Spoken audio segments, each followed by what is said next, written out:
আসসালামু আলাইকুম ওয়া রাহমাতুল্লাহি ওয়া বারাকাতুহু। প্রত্যেক জায়গায় দেখেন হয়তো হাজারে একটা পাবেন উন্নতির ধাপ, কামিয়াবির ধাপ, কিন্তু ব্রাদার প্রত্যেক মানুষকে দেখেন যারা ইসলামকে বিশ্বাস করেছে, মুসলমান ধর্মের মধ্যে রয়েছে, কজনা কামিয়াবির মধ্যে রয়েছে, কজনা শান্তির মধ্যে রয়েছে, কজনার পথ উন্নতি হয়েছে। কারণ আল্লাহ তাবারক ওয়া তাআলা পবিত্র কোরআন মাজিদে বলছেন, ইয়া আইয়ুহাল্লাযীনা আমানু রকাউ ওয়াসজুদু ওয়া'বুদু রাব্বাকুম ওয়া ফাআলুল খায়রা লাআল্লাকুম তুফলিহুন। সূরা হজ ৭৭ নম্বর আয়াতে আল্লাহ পাক বলছেন, এই মুমিন বান্দারা তোমরা রুকু করো, সিজদা করো। কার? রব্বুকুম, তোমার রবের, তোমার প্রতিপালকের। ওয়া ফাআলুল খায়রা, এবং উত্তম কাজ করো, লাআল্লাকুম তুফলিহুন, যাতে তোমাদের কামিয়াবি হয়ে যায়। বলেন সুবহানাল্লাহ। আল্লাহ পাক পবিত্র কোরআনের মাধ্যমে মুমিনদেরকে বলছেন, তোমরা রুকু করো, সিজদা করো, আল্লাহর ইবাদত করো এবং ভালো কর্ম করো, তবে তোমাদের কামিয়াবি হবে। আজকের আমরা রুকু ছেড়ে দিয়েছি, আজকের আমরা সিজদা ছেড়ে দিয়েছি, আজকের আমরা নামাজ ছেড়ে দিয়েছি, আজকের আমরা ইবাদত ছেড়ে দিয়েছি, আজকের আমরা ভালো কর্ম ছেড়ে দিয়েছি। আজ আমাদের কোত্থেকে কামিয়াবি আসবে? আমাদের দৃঢ় বিশ্বাস যে পবিত্র কোরআন মানুষের হেদায়েতের জন্য এসেছে দুনিয়ার বুকে। আর সেই পবিত্র কোরআনের আয়াত কোনোদিন মিথ্যা হয় না, কোনোদিন ভুল হয় না। আল্লাহ রাসূল পাক সাল্লাল্লাহু তাআলা আলাইহি ওয়াসাল্লামের মাধ্যমে আমাদের কাছে যেভাবে প্রেরিত করেছে, রাসূল পাক সাল্লাল্লাহু তাআলা আলাইহি ওয়াসাল্লাম আমাদেরকে পাঠিয়ে দিয়েছে, আমাদের কাছে পাঠিয়ে দিয়েছে। কিন্তু ব্রাদার বিল্লাহ ইসলামিয়া সেই কোরআনে বলছে আল্লাহ তাআলা, ইয়া আইয়ুহাল্লাযীনা আমানু রকাউ ওয়াসজুদু ওয়া'বুদু রাব্বাকুম ওয়া ফাআলুল খায়রা লাআল্লাকুম তুফলিহুন। হে মুমিন বান্দারা, তোমরা রুকু করো, সিজদা করো এবং আল্লাহর ইবাদত বندگی করো এবং ভালো কর্ম করো, তোমরা কামিয়াবি পাবে এবং কামিয়াবির মধ্যে পৌঁছাবে। কিন্তু ব্রাদার, আজকে আমরা চারিদিকে অশান্তির মধ্যে পড়ে রয়েছি, চারিদিকের মানুষ আমাদের প্রতি ঝেঁপে পড়ছে, আমাদের আক্রমণ করছে, আমরা আক্রমণের নিশানি হয়ে যাচ্ছি, আমরা প্রেসারের মধ্যে পড়েছি, আমরা কোনো কাজে হাত দিচ্ছি, আমাদের উন্নতি হচ্ছে না, কামিয়াবির পথ আমরা দেখতে পাচ্ছি না। কারণ হচ্ছে এটাই, ফজর তো চলে গেল, জোহর তো চলে গেল, আসর চলে গেল, মাগরিব চলে গেল, ইশা চলে গেল, কোনো রেখাতে আমরা নামাজ পাচ্ছি না, কোনো সময় আমরা মসজিদে উপস্থিত হতে পারছি না, কোনো টাইমে আমরা নামাজ পড়তে পারছি না। চাই ফজর হোক, চাই জোহর হোক, চাই মাগরিব হোক, চাই ইশা হোক, আর চাই আসর হোক, ব্রাদার মিল্লাত ইসলামিয়া আমাদের কামিয়াবিটা করতে আসবে। আজকের আমরা দোয়া করছি, আল্লাহ ফিলিস্তিনকে রক্ষা করো, এই পরওয়ারদিগার আলম গাজার মসজিদকে রক্ষা করো, এই খালেকে দুনিয়ায় আজ যা হিন্দুস্তানের বুকেতে যেটা হচ্ছে, আজকের মুসলমানের সম্পত্তি কেড়ে নিয়ে বলে মানুষ পিছনে পড়ে রয়েছে, আমরা দোয়া করছি কিন্তু আমাদের কোনো কামিয়াবি আসছে না। কারণ আজকের আল্লাহ পাক যাতে সন্তুষ্ট হবে, যে উন্নত ইবাদত আপনাকে দিয়েছে, সেই ইবাদত আজকের আপনার মধ্যে নেই, না রুকু আছে, না সিজদা আছে, না ভালো কর্ম আছে, না আল্লাহর বান্দেগি রয়েছে। ব্রাদার, কথাটা বুঝতে পারছেন কি বলছি? তাহলে আজকের আমরা অশান্তির মধ্যে রয়েছি, আজকের আমরা খেতে পাচ্ছি না, আজকের আমাদের দুর্ভিক্ষ যাচ্ছে, আজকের আমাদের ভাই ভাইয়ের সঙ্গে অশান্তি, আজকের আমাদের পাড়া পড়শির সঙ্গে অশান্তি। মোটমাট এক কথায় মানুষ ভালো কর্ম করে উন্নতি ধাপ পৌঁছাতে যাচ্ছে, কিন্তু তারা পৌঁছাতে পারছে না। কারণ হচ্ছে এটাই, আজদালে গ্রামী তাদের আল্লাহ পাক যার মাধ্যমে কামিয়াবি দেবে, সেই কামিয়াবি পাওয়ার জন্য যেটা আল্লাহ পাক চাচ্ছে, তাদের মাধ্যমে রুকুকে নেওয়ার জন্য, তাদের মাধ্যমে সিজদাকে নেওয়ার জন্য, তাদের বান্দেগি করার জন্য, তার বান্দেগি করার জন্য এবং ইখলাক মানুষের সঙ্গে ভালো ব্যবহার করার জন্য, তবে তো ব্রাদার মিল্লাত ইসলামিয়া কামিয়াবির মধ্যে পৌঁছাবে, উন্নতির ধাপে পৌঁছাবে। আজকের এগুলো আমাদের থেকে ত্যাগ হয়ে যাচ্ছে, আমাদের থেকে সরে যাচ্ছে। আল্লাহ পাক আমাদের আরজি কেমন করে শুনবে? আল্লাহ পাক আমাদের আরজিটা কেমন করে শুনবে? আমরা যত চেষ্টা করি, একবার মিছিল করলাম আমরা পৌঁছে গেলাম না ব্রাদার, দুবার মিছিল করলাম আমরা পৌঁছে গেলাম না। আসলে গেলাম 10 বার আপনি মিছিল করেন, সংগঠন করেন, মানুষকে বের হন, কিন্তু ব্রাদার চেষ্টায় তো রয়েছি, কিন্তু আল্লাহ তাআলা যে ময়দানে নামছে, ময়দানে যে ব্যক্তি যাচ্ছে, তাকে খেয়াল করে দেখেন, সে গানের নেশায় পড়ে থাকে শুয়ে, তাকে খেয়াল করে দেখেন, সে সারা রাত ফিল্ম দেখে, তাকে খেয়াল করে দেখেন, রাস্তায় যখন চলে তার ভদ্রতা নেই। ব্রাদার, আজকের আমরা পৌঁছে যাচ্ছি মিছিল হোক, চাই আমরা একত্রিত হওয়ার জন্য, অখাপ দিন বাঁচানোর জন্য, ইসলামকে ঠিক রাখার জন্য, আমাদের যে হিস্সা সেটা ঠিক রাখার জন্য আমরা রাস্তায় নেমে পড়ছি। কিন্তু ব্রাদার, যারা বেরোচ্ছে তার মধ্যে দেখেন, তাদের মধ্যে রুকু নেই, তাদের মধ্যে সিজদা নেই, তাদের মধ্যে ইবাদত নেই, তাদের মধ্যে আল্লাহর খুশি করার জন্য আল্লাহর ইবাদত বন্দেগী নেই, তার সঙ্গে সঙ্গে তাদের ভালো ইখলাক নেই, চরিত্র নেই। তাহলে আজ যারা কামিয়াবি কেমন করে দেবে? আগের জামানায় আপনি শুনেছেন, যদি বৃষ্টি না হতো, খরা এসে গেলে খালি ময়দানে গিয়ে ইস্তেসকার নামাজ পড়ে সেখানে দু হাত তুললে আল্লাহ পাক বৃষ্টি দিত। আজকের আমরা মুসলমানরা সাদা জামা টুপি পরে ময়দানে পৌঁছে যাচ্ছি, সেখানে গিয়ে আল্লাহর দরবারে দোয়া করছি, আমাদের দোয়া কবুল হচ্ছে না। ঠিক বলছি কিনা? আমাদের হিস্সা আমাদের বুঝে নেওয়ার জন্য, আমাদের সম্পত্তি বেঁচে নেওয়ার জন্য, বাঁচিয়ে নেওয়ার জন্য, রক্ষা রাখার জন্য, ঠিক রাখার জন্য আমরা চেষ্টা করছি অনেকে। কিন্তু ব্রাদার, যতজন আছে দেখেন দোয়া করছে দু হাত তুলে, ঠিক মতো হয়তো পানি পেশা ফেলে পানি নেয় না, ঠিক মতো সে হয়তো অজু করতে পারে না, ঠিক মতন গোসল জানে না। সেই বান্দা একদিন চলে গেছে আল্লাহর কাছে হাত তুলে দোয়া করার জন্য। হবে ব্রাদার? কামিয়াবি আসবে কোনোদিন? কোনোদিন কামিয়াবি আসবে না। তাহলে কামিয়াবি আসার জন্য আল্লাহ পাক বলছেন, তোমরা রুকু করো, সিজদা করো, আল্লাহর বান্দেগী করো, তবে আমি কামিয়াবি দেবো, তোমরা কামিয়াবির মধ্যে পৌঁছাবে। আজকের আমাদের এসব কিছু নেই, আমরা দলবদ্ধভাবে পৌঁছে গেলাম, দোয়া করলাম, দোয়া হবে? হ্যাঁ, করতে হবে, কারণ আমাদের এটা হচ্ছে ইমানের দায়িত্ব, এটাকে পালন করতে হবে।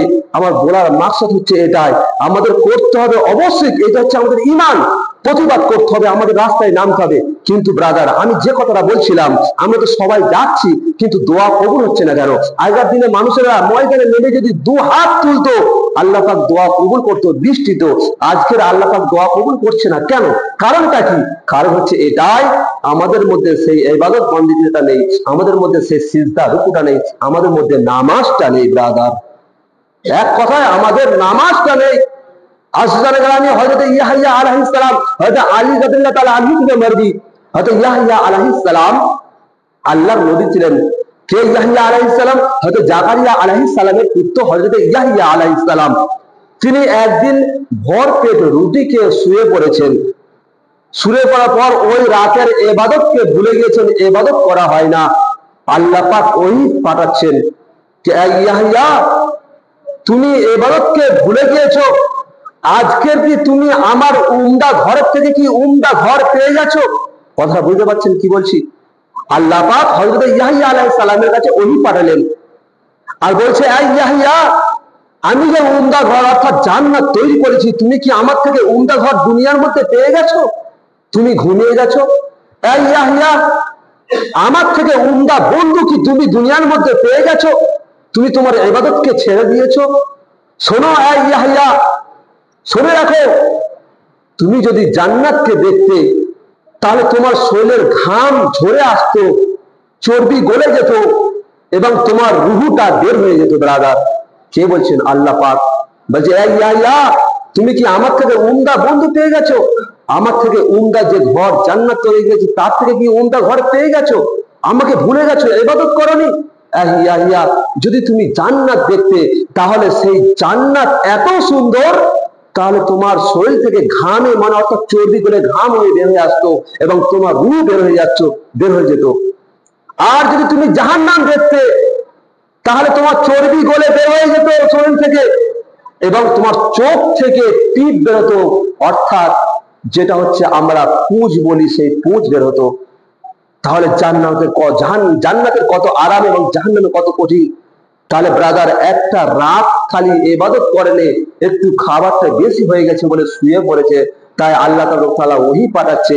আর আজকের আমাদের রাতটা নাই ইবাদত করলাম না, কিন্তু দিনের তো ইবাদত করি, রাতটাই জাগতে পারলাম না, কিন্তু দিনে তো আমরা জেগে রয়েছি, আমরা একটু ইবাদত করি। কিন্তু ব্রাদার মিল্লাত ইসলামিয়া না, সেটা আমাদের মধ্যে আজকে নেই, আমাদের সেটা নেই ব্রাদার মিল্লাত ইসলামিয়া। তাই দেখেন আল্লাহ তাবারক তাআলা যার মধ্যে কামিয়াবি রেখে দিয়েছে সেই কাজটা আগে করতে হবে। হাজার মাথা খুললাম, হাজার চেষ্টা করলাম, হাজার পরিকল্পনা করলাম, বড় বড় পার্টি ধরলাম, কিন্তু কামিয়াবি পেলাম না।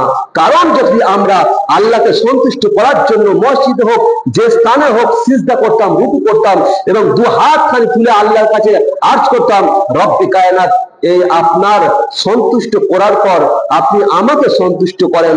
আপনাকে যেমন আমি ইবাদত করে আপনাকে সন্তুষ্ট করতে চেয়েছি, আয় খালেকে বেনিয়াজ, আমি কামিয়াবি চাচ্ছি, আমি দুনিয়ার বুকে চলে যাচ্ছি, আমি রাস্তায় নামছি, অর্থাৎ আমি কামিয়াবির জন্য, কোনো কাজের জন্য, কোনো কর্মের জন্য আমি রাস্তায় নেমে পড়ছি।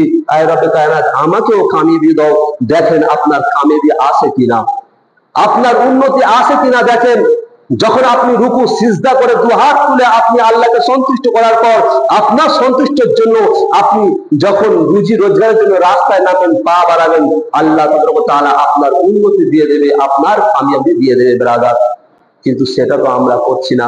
যার মধ্যে কামিয়াবি রয়েছে সেই কামিয়াবিটা ছেড়ে আমরা দুনিয়ার মধ্যে পড়ে রয়েছি। কামিয়াবিটা কোত্থেকে হবে? আর এই রুকু সিজদা আল্লাহর বান্দেগি শুধু দুনিয়াদারি কামিয়াবি না, আখিরাতেরও কামিয়াবি, আখিরাতেরও কামিয়াবি। তাহলে সেই আখিরাতের কামিয়াবিও আমরা পেলাম, দুনিয়ারও কামিয়াবি পেলাম। তাহলে উন্নত কোনটা হলো? আমাদের জীবন উন্নত হয়ে গেল, আমাদের দুনিয়াতেও কামিয়াবি পেয়ে গেলাম এবং আখিরাতেও কামিয়াবি পেয়ে গেলাম। আর যদি মনে করি যে না, রুকু করবো না, সিজদা করবো না, আল্লাহর ইবাদত করবো না, এই জগতেও গেল, কামিয়াবি হলো না, ওই জগতেও গেল। আমরা প্রত্যেকে জানি, তাহলে ব্রাদার একটাই কথা বলবো, আল্লাহ তাআলা যার মধ্যে কামিয়াবি দিয়েছে, যার মাধ্যমে কামিয়াবি দিয়েছে, সেটা সবসময় চেষ্টা করবো আমরা পরিপূর্ণ করার জন্য। তখন আপনি দেখবেন সেই কর্মের মাধ্যমে আপনার কামিয়াবি এসে গেছে। কারণ তো আল্লাহ পাক খুদ বলছেন যে ইয়া আইয়ুহাল্লাযীনা আমানু কাউ ওয়াসজুদু ওয়াবুদু রাব্বাকুম ওয়া আফআলুল খায়রা লাআল্লাকুম তুফলিহুন। কারণ আল্লাহ পাক নিজেই বলছেন যে তোমরা রুকু সিজদা আল্লাহর বান্দাগি করো, তবে তোমরা কামিয়াবি হবে। আজকের আমরা সেইগুলো ভুলে গিয়ে, সেইগুলো ছেড়ে দিয়ে আজকের আমরা পড়ছি কামিয়াবির জন্য, দুনিয়াদারির জন্য আমরা ছুটে পড়ছি। আপনি একবার দেখেন আল্লাহ পাক যে কথা বলেছেন সেই কথার প্রতি ঈমান রেখে, বিশ্বাস রেখে একবার রুকু সিজদা করে ফজরের নামাজ পড়ে আপনি রাস্তায় বের হয়ে যান, অর্থাৎ আপনার রুজি রোজগারের জন্য আপনি চলে যান, বের হয়ে যান, দেখবেন আপনার রুজি মিলে গেছে, আপনার জীবন ধন্য হয়ে গেছে এই জগতে ওই জগতে। ব্রাদার মিল্লাত ইসলামিয়া, তাই প্রত্যেকে বলবো যে আমাদের কর্মের সঙ্গে সঙ্গে আমাদের এটাও ঠিক রাখতে হবে যাতে আমাদের কামিয়াবি হয় ওই কর্ম। সেই কামিয়াবির জন্য আমাদের আল্লাহ পাক যেটা হুকুম করেছে নামাজ পড়তে, সেই নামাজকে আমাদের আদায় করতে হবে। তারপরে আল্লাহ পাকের কাছে দু হাত খালি তুলে দোয়া করতে হবে। আর যদি সেটাই না থাকে, আমরা যদি দোয়া করি, আমাদের বিপদ কেমন করে টলবে, আমাদের অশান্তি কেমন করে যাবে, আমাদের আযাব থেকে আমরা তো এই জগতেও আযাব পেয়ে যাচ্ছি। কারণ আমাদের মধ্যে নামাজ নেই, কারণ আমাদের মধ্যে রোজা নেই, আমরা মালখোর হয়ে গেছি, পাত্তাখোর হয়ে গেছি, বিড়িখোর হয়ে গেছি, আমরা নানা রকম খোর হয়ে গেছি, যেগুলো আমাদের শরীয়তের মধ্যে চলে না, সেগুলো আমরা হয়ে গেছি। কিন্তু ব্রাদার মিল্লাত ইসলামিয়া, একটা কথা বলবো, যেমন আপনি এইখানটায় পেটাই খাচ্ছেন, এটা বলা ঠিক নয়। যেমন আজকে আমরা অশান্তির মধ্যে পড়েছি, চাপের মধ্যে পড়ে রয়েছি, ওই রকম মনে করবেন আজকে যখন আপনি আল্লাহকে ভুলে বসেছেন, যেমন এইখানটায় চাপে রয়েছেন, এইখানটায় কি চাপ রয়েছেন, যখন মরবেন সেই চাপ আপনার সাইডে কেউ থাকবে না, সেই চাপ আপনি সহ্য করতে পারবে না। তখন আল্লাহর কাছে আরজ করবেন, রব্বে কায়নাত, এই জাহান্নামের আগুন আমি সহ্য করতে পারছি না, এই খালেকে বেনিয়াজ, এত কষ্টের আযাব আমি সহ্য করতে পারছি না, সাপের দংশন আমি সহ্য করতে পারছি না, রব্বে কায়নাত আমাদেরকে মৃত্যু দাও। আল্লাহ পাক বলবে না, তোমাদের মৃত্যু একবার হয়ে গেছে, আর মৃত্যু হবে না, তোমাদের এইভাবে এই জাহান্নামের মধ্যে কাটাতে হবে। ব্রাদার মিল্লাত ইসলামিয়া, তখন তো মৃত্যু হবে না। আজকে দুনিয়াদারি যন্ত্রণার জন্য আমরা চাই যে মৃত্যু হয়ে যাক, আজকে দুনিয়াদারি কষ্টের জন্য আমরা চাই মৃত্যু হয়ে যাক, আমাদের মৃত্যু হয়ে গেলে আমরা বেঁচে যাব। কিন্তু ব্রাদার মিল্লাত ইসলামিয়া না, কোন কোনোদিন নয়। দুনিয়া দাঁড়িয়ে আপনি যত কষ্ট পাচ্ছেন, আপনি চাচ্ছেন একটু মৃত্যু হয়ে যাক। আপনার দু হাত ভেঙে গেছে, দু পা ভেঙে গেছে, আপনার জানটা টনটন করছে, যন্ত্রণা ছটফট করছেন, তখন চিন্তা করছেন একটু মৃত্যু হয়ে যাক, আমি যদি মৃত্যু হয়ে যায় এই যন্ত্রণা থেকে আমি বাঁচতে পারবো। কিন্তু ব্রাদার, আপনি চিন্তা করে দেখেন, ওই যন্ত্রণা, সামান্য যন্ত্রণা বাঁচার জন্য আপনি মৃত্যুর কামনা করছেন। এক সময় আপনি যখন জাহান্নামে যাবেন, এক সময় যখন আপনি উত্তপ্ত ময়দানে থাকবেন, তখন কিন্তু ব্রাদার আপনি যতই দোয়া করবেন তখন কিন্তু মৃত্যু হবে না। মৃত্যু হলে মনে করছেন যে না, সুখ শান্তি পেয়ে গেছি, কোনোদিন নয়। তাই ব্রাদার বলবো, টাইম হয়ে গেছে। আল্লাহ পাক যেন আমাদের প্রত্যেকে বোঝার তৌফিক দান করে।